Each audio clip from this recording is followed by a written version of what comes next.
Welcome back to part 2 of this mock draft on the Weekly Huddle YouTube channel. If you haven't seen part 1 yet, go back and check it out, or check it out after this one.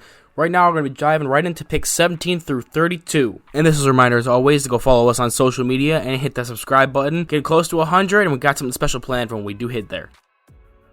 Our first pick here in part 2 is going to be the 17th overall pick by the Las Vegas Raiders, taking Gregory Rousseau, edge out of Miami. The past few picks the Raiders have made in these draft classes, like Cleveland Farrell and things like that, have all been these safer, kind of, don't trend too away, don't go for the home run, try to just get these players you think will be solid. Gregory Rousseau is the definition of boom or bust. They need to go out and get someone who can make a difference on that defense, and especially in the pass rush. Arden Key wasn't that for them. They tried with him, failed. Gregory Rousseau is so long, so strong, and he has a surprising amount of quickness. I think he's going to run a lot faster than people think he is in these 40-yard dash times, which, everyone is. But regardless of the point, I think he's just the perfect elite athlete for the defensive end position, and the Raiders need to hit something like that. At the 18th overall pick, we have a slight trade up, probably the most boring trade we're going to have all mock draft. Chicago receives the 18th pick, Miami receives the 20th, 196th, and the 2022 6th.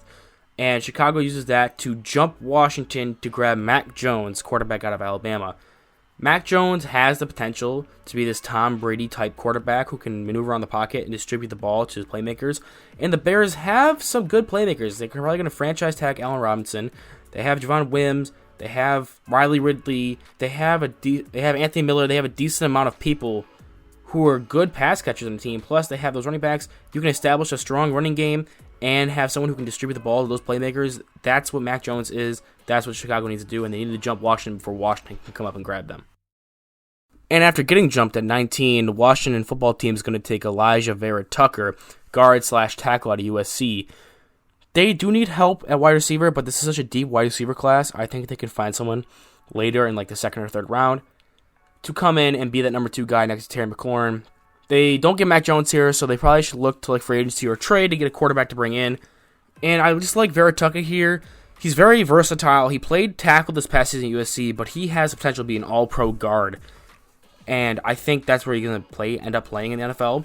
But for a team like Washington, who might lose Brendan Scherf, they could play him at guard, or they could just, if they retain him, they can use him at tackle to upgrade over one of those other 2 guys, because he's still pretty freaking good at tackle as well.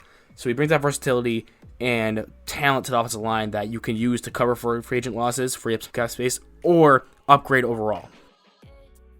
And then after moving back 2 spots and picking up 2 6th-round picks, Miami Dolphins are going to sit here and take Rashad Bateman, wide receiver out of Minnesota.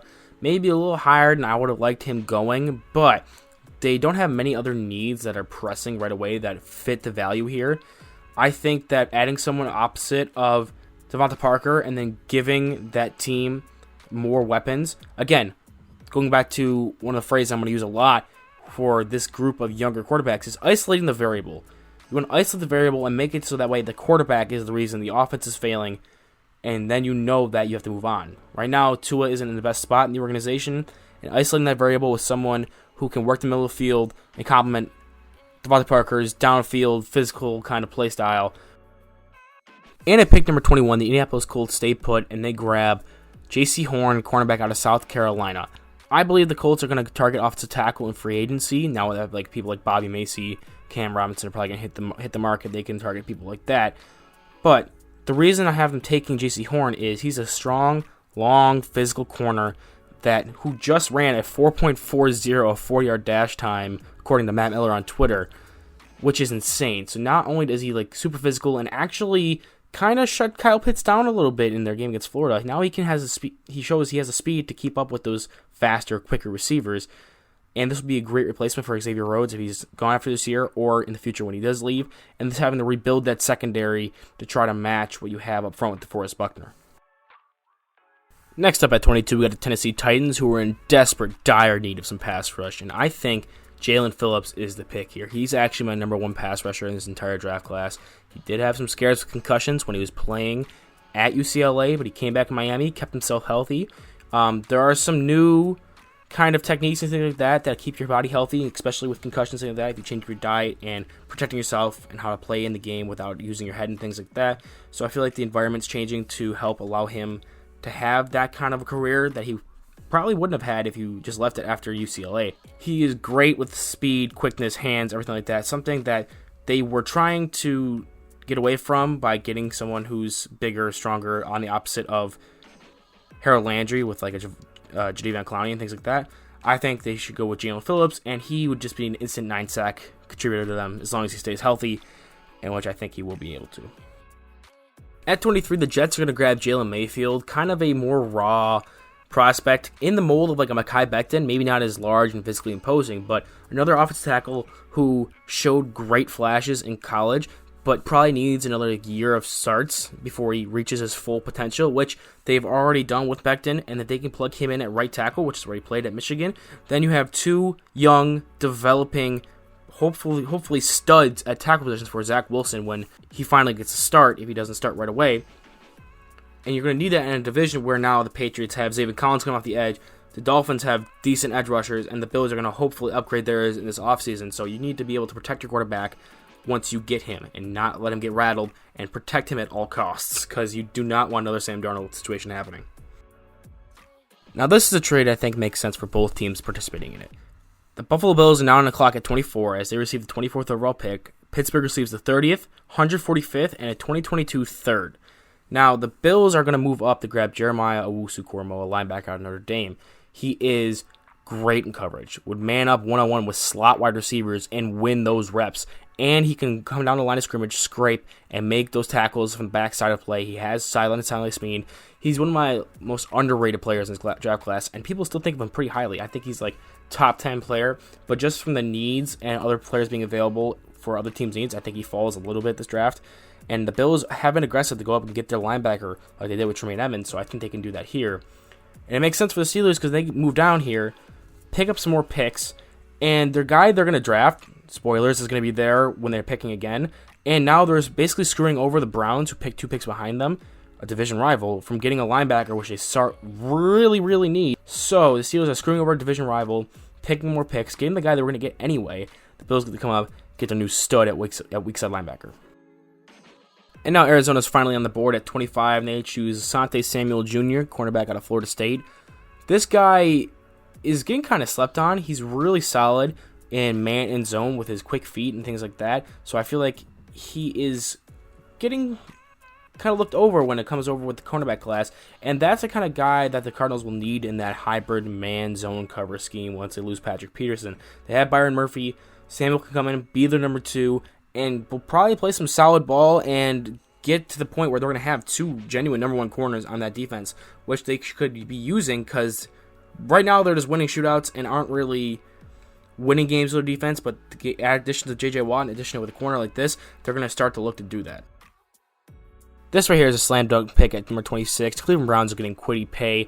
I'm a little lower on Kwity Paye than some people are. I don't really see the high end of athleticism that I think he's going to need to be an elite defensive end, but using his strength against the run and having, intelligent hands while rushing the passer, being that guy opposite Myles Garrett is a perfect spot for him to be able to develop his game a little more, be strong on that end. They're getting a bona fide plug-and-play starter right away while Myles Garrett can go out there and wreck quarterbacks. Even if Paye only getting like 7-8 sacks a year, that's what they need for him. They just need a steady, reliable hand on that line.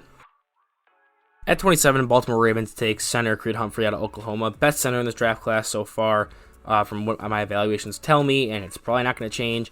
I could just play clips from the Bills game, playoff game, where there were snaps botched all over, too high, getting your quarterback hurt, and they just need to reestablish that run game, which I think a plug-and-play starter at center will go a long way to doing. This next pick is one of my criminally underrated players with Joe Tryon at 28 to the New Orleans Saints. I don't understand really where people are coming from when they're dissing on him. He just has great speed to power transition, and he has some moves where he can, work on the offensive tackle. He probably could have benefited from another season in 2020 where he can show that his pass rushing moves are there, that he can beat tackles with just his hands, not using his physical traits. But New Orleans is going to get a steal here. Marcus Davenport has not worked out. They just lost Trey Hendrickson to free agency because they don't have any cap. They need to bring a pass rusher in opposite Cam Jordan. Tryon is athletic with the potential to grow and gain more and more pass rush moves.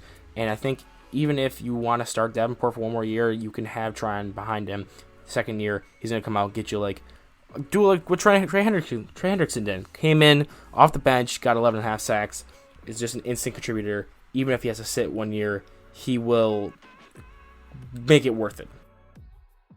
Another sleeper pick here at number 29 with the Green Bay Packers. Finally getting that second receiver for Aaron Rodgers with Dwayne Eskridge out of Western Michigan. One of my favorite players to watch his tape of this year. If Jalen Waddle wasn't in this draft class, I'd be saying Dwayne Eskridge is the closest thing to Tyreek Hill in this draft class. But since he is, I can't.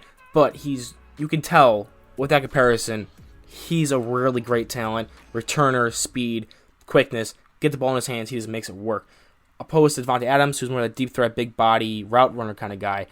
Dwayne Eskridge will be able to get in space, get the ball to him, let Devontae Adams get doubled down the middle of the field, open up the middle of space, and then let Dwayne Eskridge just make some magic up with run after the catch. Great run after the catch ability, can dial up some screens and things like that to him. Would be the kind of receiver Rodgers hasn't had. Gosh, I can't even think of it in a long time. Let's just say it, a long time.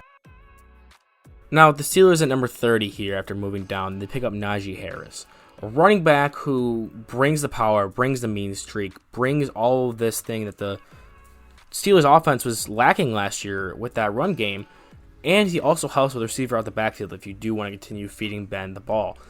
Harris is probably the best running back in this class. I know you don't usually want to spend a top 32 pick on a running back. You could probably use it on the offensive line, but I feel like they're confident in who they have, and there's also options you can get later in the draft or cheaply on the offensive line free agency market that I think a talent like Najee you can't pass up on. He's a top 10 talent, but since he's a running back, he's not going to go that high. And I think that adding someone like this to replace James Conner is just exactly what you need to now have a threat to pair with that passing attack you're hoping comes back to life again this next season.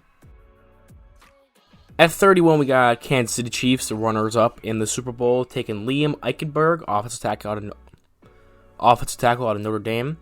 With Mr. Schwartz looking to maybe be out of the Chiefs after this year, and Eric Fisher, his future is not very bright with the Chiefs either, even if he does return for this season.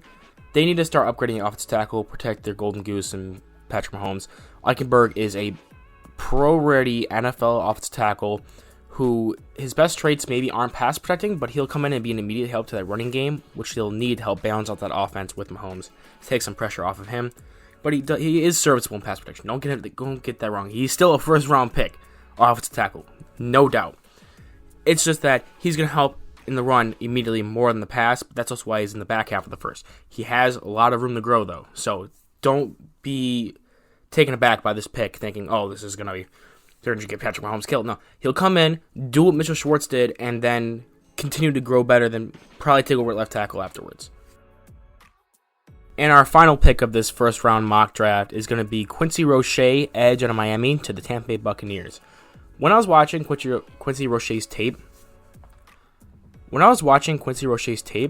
every second it just popped at me was like, Shaq Barrett. This guy is literally Shaq Barrett. And who is Shaq Barrett a free agent for this year? Tampa Bay Bucks, who also have free agents Levante David, Ndamukong Suh, Chris Godwin. They need to be able to free up some cap space, and they can let Shaq Barrett go and pick up $20+ million for another team. I think grabbing Roche, he could come in, take over that role immediately, and give you the same impact Barrett had. Maybe not like the sack numbers he had, because he did have a pretty insane first year there, but he can build his way up to that. But he is the spitting image of Shaquille Barrett, which is something that the Bucs could use when trying to relieve cap. Thank you for finishing out this mock draft with me. Make sure you like and subscribe. We have a special video coming out once we hit 100 subscribers. Make sure you check out all of our other social medias. And hey, look, it's a wild part 1 to this video. If you click on it, you'll be able to capture it and add to your party.